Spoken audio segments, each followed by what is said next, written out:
Welcome to JoTea. I'm Jody, and let's spill that Married at First Sight tea. If there's one thing this show is going to do, it's going to spin me on an emotional roller coaster in 5 episodes. 5 episodes is actually too much for 1 week. It's too much for me to take on. You literally will love somebody at the beginning, hate them at the end of the week. One of them people for me was Maeve. I was pretty hard on Maeve in my last video. This week, I love Maeve. I've actually almost fallen in love with her my damn self. She is definitely one of my favorite girls. No, not one of my, she is my favorite girl. Not one of my, no, Nelly, you're off the block. This week, we had our final couple join the experiment, Paul and Anita. I was really excited to meet Anita because all of the promo leading up to this has been just how fun she is, how outgoing, all the activities she does, breathing fire, all the rest of it. Paul seems like a really cool, fun granddad. He really does. He doesn't let age set barriers for him. Like, he's going to Ibiza and he's just loving life. He just seems like a really lovely man. We did see Anita also say that she went to Ibiza last year. Maybe that is what the experts heard and said they can go to Ibiza together,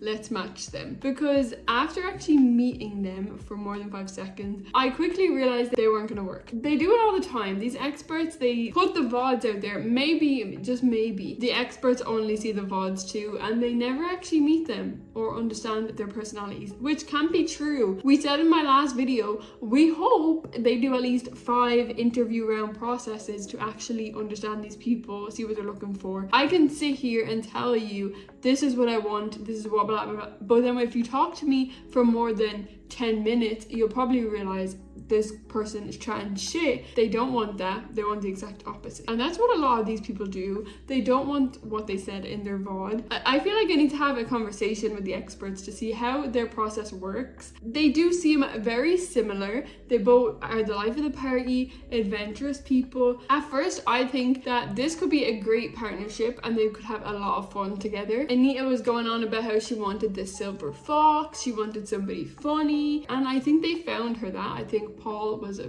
perfect matchup for her. But as soon as they got to the altar, Anita does not like him. Instantly not like him. He is not the silver fox she asked for because she wants James Bond. She doesn't want a regular silver fox. Silver fox literally means somebody with grey hair. We're not talking about David Beckham. That's just not the definition of a silver fox. I do think Anita needed that conversation with Paul's daughter just to kind of calm her down and know that he has a serious side. Paul is very jokey. At first, I don't know how to take him, right? Because he does a lot of these facial expressions, the way his eyes are moving all the time. I think she needs to give him a chance. His big thing in his vows was patience. He doesn't open up easily. He is this jokey guy. So it's gonna take a minute just to get them walls down. We get back to Davide and Julia Ruth on this honeymoon, and I actually cannot deal with this couple because Davide wrote her a song on the honeymoon, and I was taught if you have nothing nice to say, don't say anything at all. So I'm not gonna insult your song, but I just think you shouldn't have wrote her a song.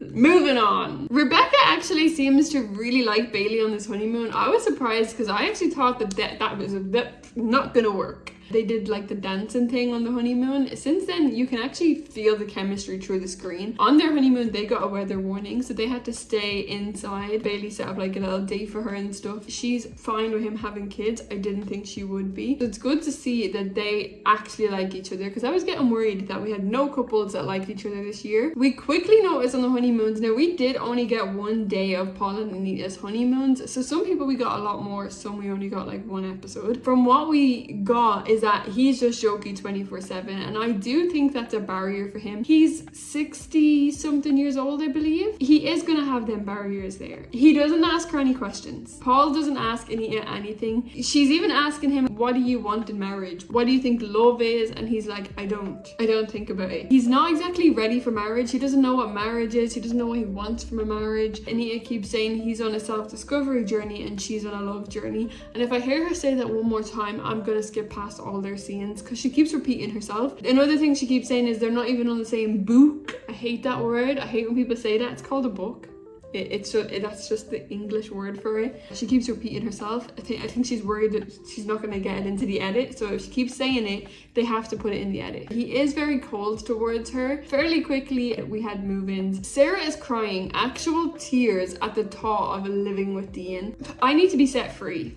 We need to be set free. I think there needs to be a new rule where if someone comes in and they're just that dismissive of their partner, you don't get the chance, you don't get 2, 3, 4 weeks to be on television. You just don't, right? Because if it's not going to work and you're just being completely horrible to your partner, let's just cut the losses and send them home, because it's not fair on anybody and it's not fair on the viewers. Davide is telling Julia Ruth that he wants to go into the dinner party as an inspiration for other couples because they're so great, okay? They're perfect together. He wants to go in and act like absolutely nothing's happened. They've been perfect. They will be the inspiration for every other couple. There's no issues with them. They've been smooth sailing. Davide and Keye are absolutely adorable. When they panned the camera to them and they were just in bed, both cuddling teddy bears, I just can't cope. I love this couple. Anita asked Paul, right, I need to talk to you because you're pissing me off. Let's have one conversation before we go to this dinner party and let me ask you one question. She asked him, what are my kids' names? He just didn't know. Like, he had no idea. Now I'm sure this woman has mentioned her kids' names. He's not interested. He's not interested in getting to know her. So she stands up and she walks out. She takes her suitcase. I don't even know if she lasted 10 minutes in that apartment. Now he's starting to feel like he's being rejected. But I do really think that they both play a part in this. Like, I think she's just not giving him any patience. She's not giving him any time. I think she's being very dismissive of him since they've met. But he's also just not giving a lot into the relationship and show that he even wants a marriage. He's not showing any of that. As soon as we get to the dinner party, we couldn't even make it to dinner. Sarah could not wait to tell everybody how disappointed she is in Dean and how he makes her sick.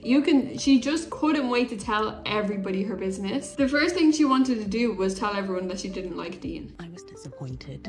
Yeah, it gets annoying. Davide and Keye came in absolutely booming, of course. They are definitely the strongest couple that we've got. Davide clocked Sarah's tea so quick and I absolutely love this man. He was like, Dean is not bad looking. What's your problem? I've only heard good things about him. He's not bad looking, so what's the issue? And she told Davide, yeah, but he's got no tattoos. And Davide was like, okay, well, he can get some. Like, Miss Girl, I don't understand this tattoo thing because literally crackheads on the side of the street can have tattoos. Anybody can have tattoos. I don't understand how that's a type. How is having ink on your skin a type? That doesn't make sense to me. Maeve and Jo come in so strong, and I'm sorry to even keep mentioning her, but every time we see somebody entering the freaking dinner party, you just see the look on her face and she's waiting for someone to come in that's more miserable than her to make herself feel better. It's just giving hater. You're sitting there waiting for negativity to say, at least you're worse than me. No, like, we actually just shouldn't be doing that. That's what I mean. Like, she just needs to go home. When Jo is talking to Dean actually says to him, I'm not bad looking, I'm just fat and it doesn't bother me. You need to back yourself more than that. I felt so sad when he said that because nobody should have to put up with a partner making them feel like that. I hope the others back him. I am so glad that the experts are watching and they're picking up on how horribly Sarah is about Dean, because sometimes they will ignore shit. They are seeing that she can't wait to tell everybody how repulsed she is by Dean and how disrespectful it is. Anita came in alone and then Paul came shortly after, and the first thing he was like, I'm looking for my wife, and he actually seems to actually want to be around her. He came in talking about he missed her all day. One thing I did notice is potentially he's not telling her what he's telling us to the cameras. Is he not telling her what he thinks of her initially, that she's beautiful, that he likes being around her? Julia Ruth and Davide came in, okay, and he sat down and the first thing he tells the guys is how great it all is.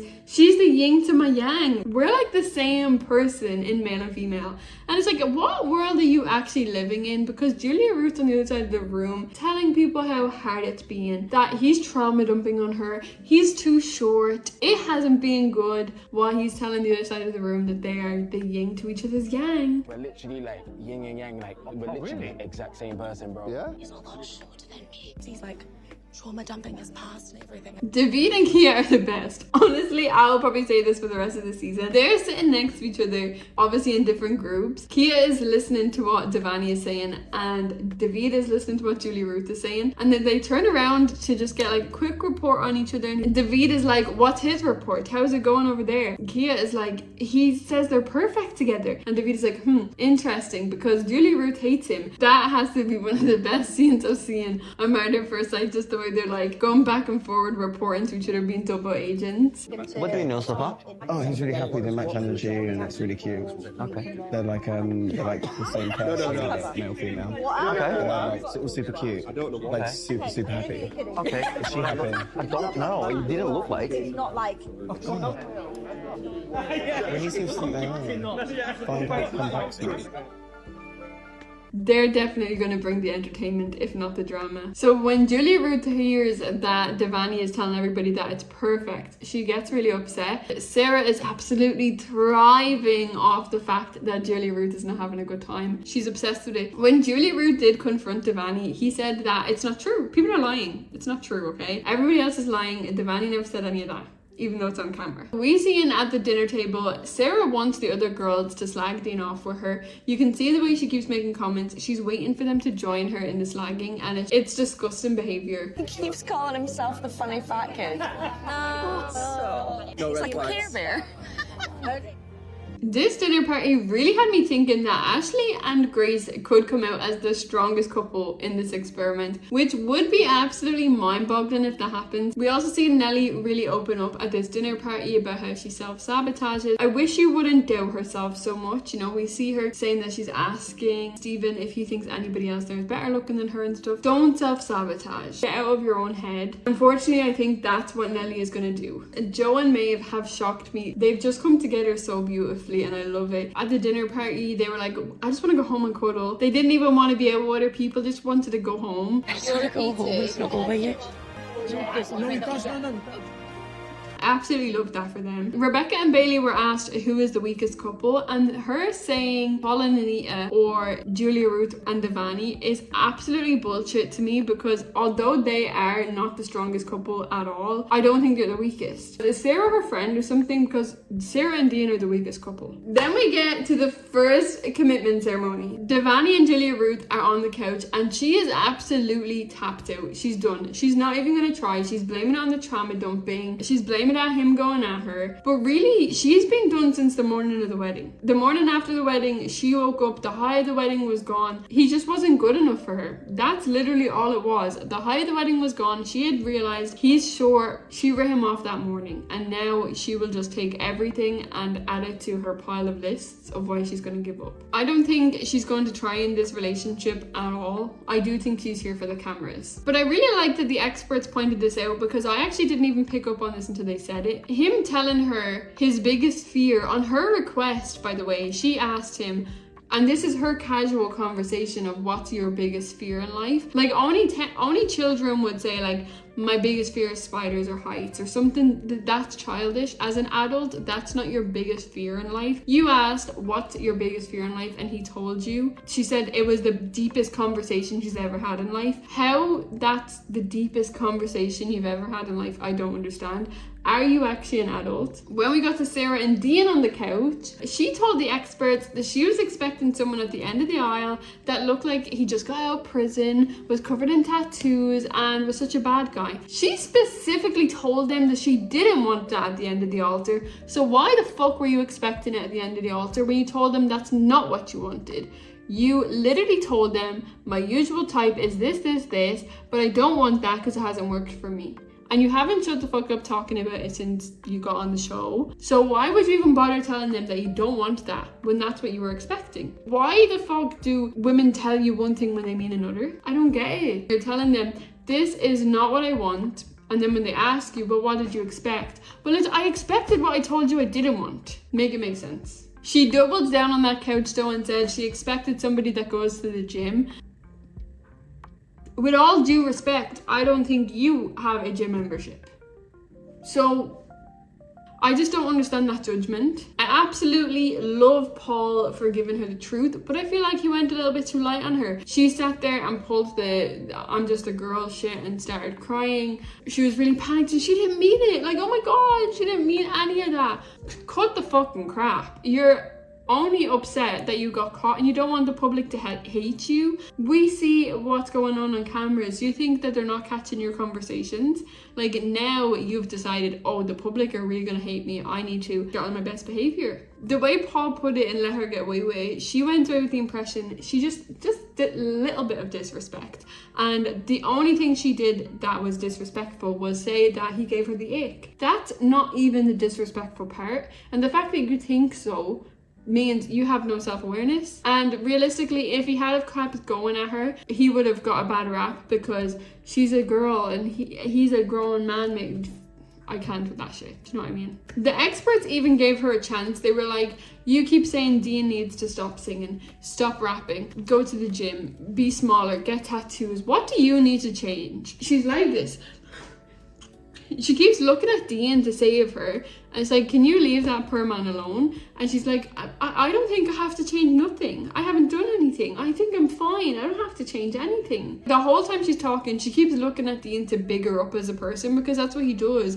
He keeps saying, no, she's fine. She didn't do anything wrong. She's great. She's perfect. And like, you, at this point, you need to actually stand up and have some self-respect for yourself. At the end of the day, she's just a horrible, horrible person who couldn't help herself go around the room and speak badly about Dean, who's been nothing but absolutely wonderful to her, speak highly of her. He doesn't speak down on her at all.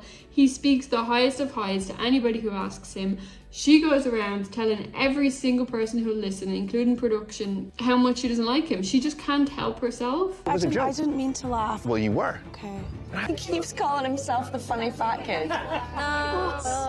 He's like a Care Bear. I was disappointed. Yeah, Kent's annoying. He's got no tattoos. I would like to find the reason why I've been... hard when you feel like it's giving me the ick. Tall tan tats was my thing.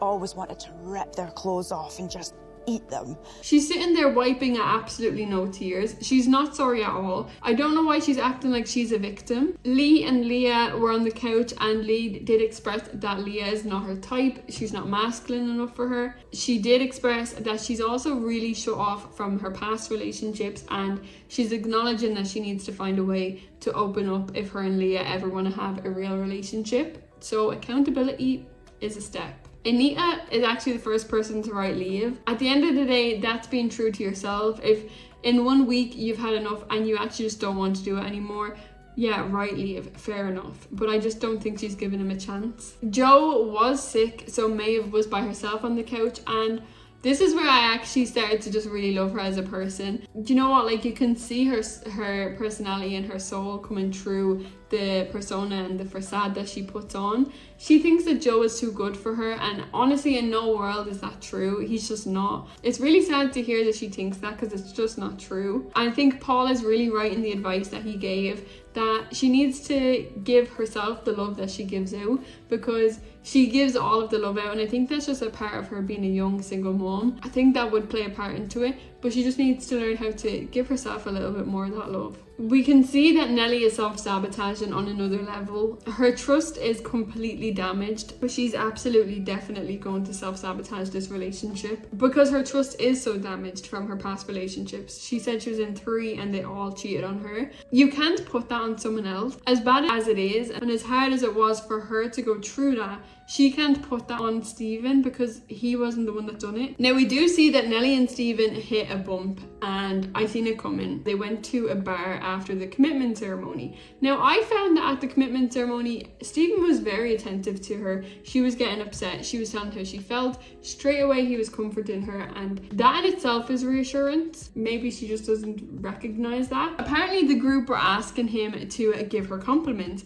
which is a lot of pressure on anybody because they're coming up to him telling him what to do in his relationship, and at the end of the day there is only so much that people can take. I know what it's like to create scenarios in your head, but there is also only so much reassurance somebody can give you. Apparently also at the bar, Leah was being very flirty with Rebecca, and now Lee is jealous. So I think that does mean that Lee likes Leah more than she's letting on. Why do they always have these nights out off camera that always causes so much drama that we never really know what happened and we can't pinpoint, actually this is how it happened because it's on camera? We did see Stephen go to confront Keye, and I think that was a bad call because at the end of the day, Keye is the type of person who's just going to hype up his friends. He said all he done was hyping up Nelly and was spinning her around, and Stephen took it as a personal attack.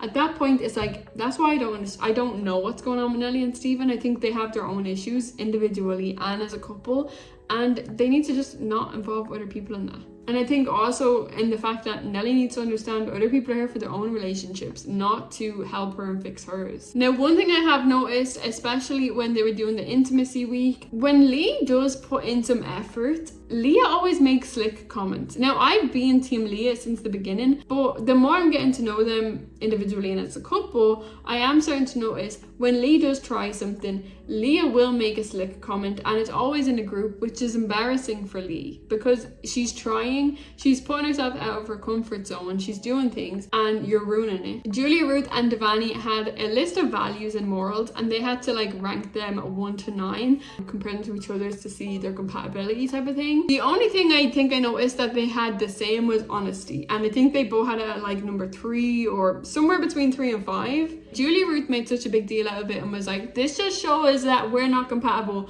because their lists were complete opposite, right? She had sex and looks as 1 and 2. He had children as number 1. She had children as number 9. And he had sex and looks as 8 and 9. Their top ones were complete opposite. She made such a big deal out of this. She was like, no, there's no way a man can have sex and looks as number 8 and 9 and everything else above that. And it's like, the way you're saying that is like, so you just expect men to see women as animals because you're like, as a man, that's what you should be prioritizing. No, it's not. We don't see Davide going crazy because she put children as number 9 when he's a father.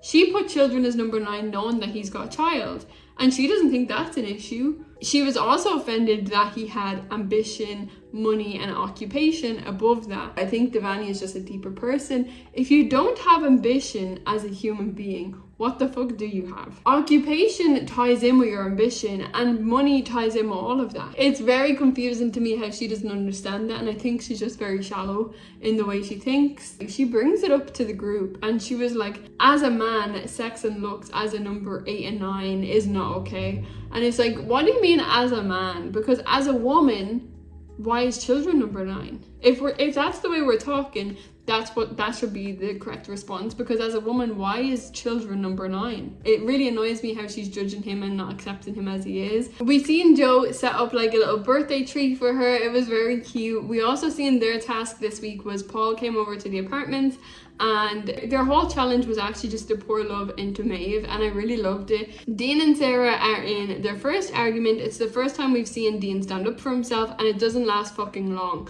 I was very disappointed because it was like, maybe this will put it in perspective for you and you actually have some more self-respect for yourself. Sarah said to a member of crew when they were drunk off camera again that if you were straight, I would be all over you. It's like, are you actually right? Because that's actually sexual harassment. Why would you even say that to someone? And the only reason that he got mad at it is because you'll never say that to me. It wasn't the fact that she said that to somebody, it was he was jealous that he'll never get that from her. We need to write leave on the next commitment ceremony. He's forgiven her already. Like, I just don't get it. I don't get it. It always gets to this point for me where when it gets to week 2 and you're still forgiving, you're still allowing, you're still putting up with the bullshit, it's like, why are we still here? After next week, I won't support either of these people because you have free will to go home. Unfortunately, we have also gotten to Grace and Ashley arguing again. I thought we had reached a pivotal point for them and everything was going to be fine. Ashley asked her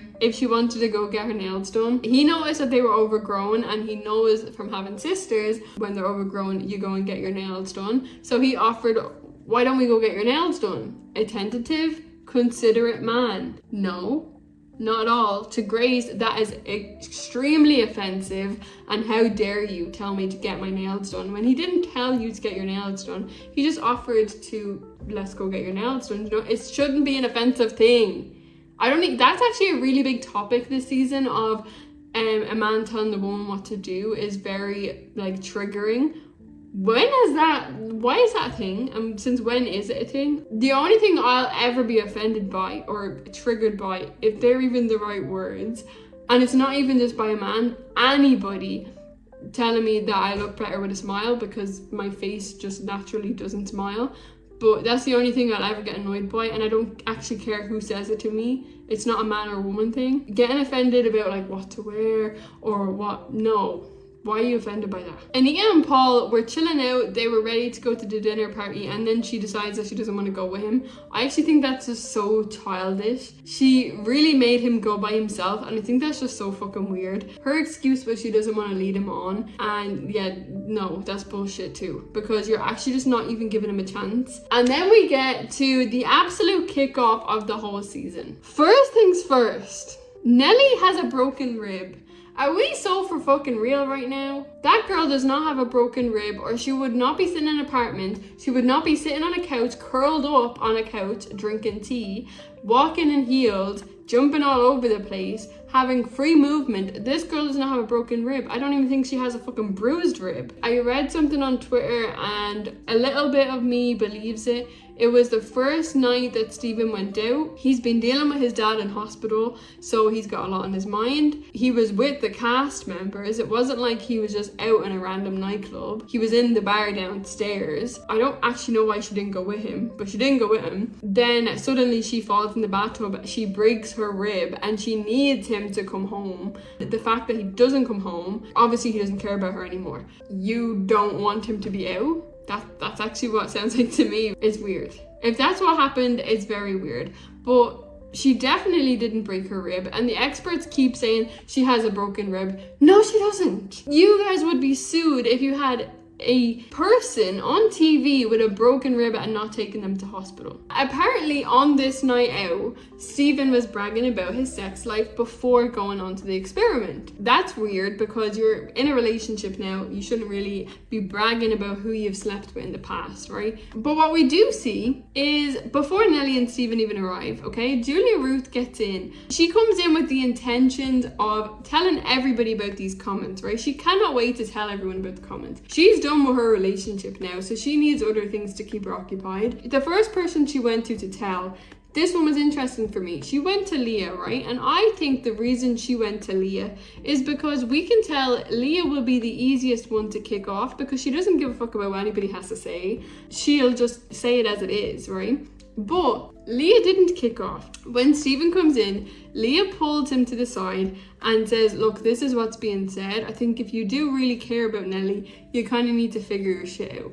I don't think it's respectful to be saying all this or whatever. She has a respectful conversation with him. You can see he's still annoyed about it by like people are talking about him, and he doesn't like that. We already know he doesn't like that. Julia Ruth doesn't like that Leah just had a respectful conversation one-on-one with Stephen. So before they can even finish that conversation, she pulls Nelly and she tells Nelly in front of all the girls that Stephen's been talking about sleeping with this Z-list celebrity. Stephen comes over and asks Nelly, can we talk? And Julie Reed's like, yeah, it's about time. You should have done it sooner and all this weird shit. It's like, actually just worry about your own relationship. When Stephen does ask the group who's spreading shit, and why does it matter what happened before the experiment? Why does it need to be brought into the experiment?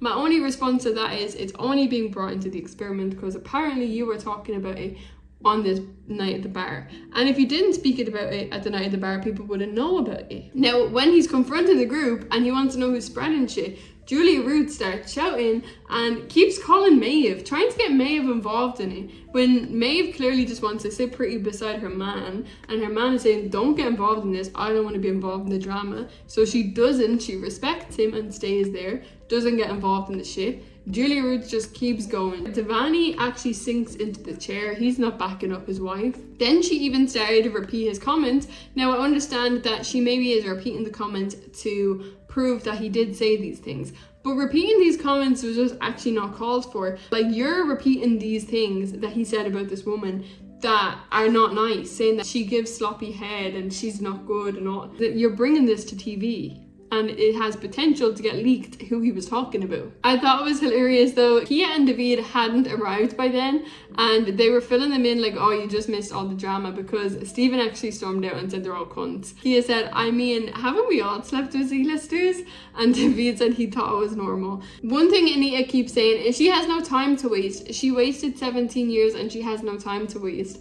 Ashley had the best response to that. It's like, you've got 10 weeks, you're not fucking dying. I thought that was hilarious because you did sign up for 10 weeks. The least you can do is give it 10 weeks and let Paul actually settle down and let his walls down. But after listening to Ashley and Grace's drama at the dinner party, I don't think Ashley will ever be planning surprise dates ever again, because she gets triggered over everything. He planned a surprise date night for her to go to a fancy restaurant, and when she got dressed, she put on jeans and a t-shirt. And he was like, don't you have like a nice dress or anything? We're actually going somewhere. I don't want to tell you where we're going. And this highly offended her, because how dare you tell me to put on a dress? If he let her go to a nice restaurant in jeans and a t-shirt, I'm sure it would have been like, why the fuck would you bring me here dressed like this? It will be interesting to see how the commitment ceremony goes.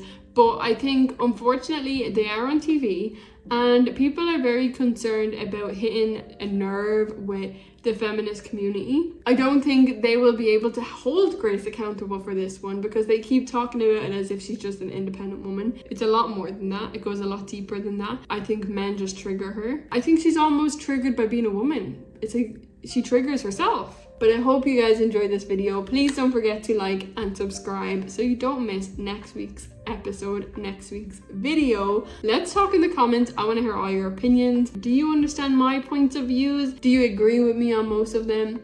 Let me know all your thoughts in the comments, and I'll see you guys next week.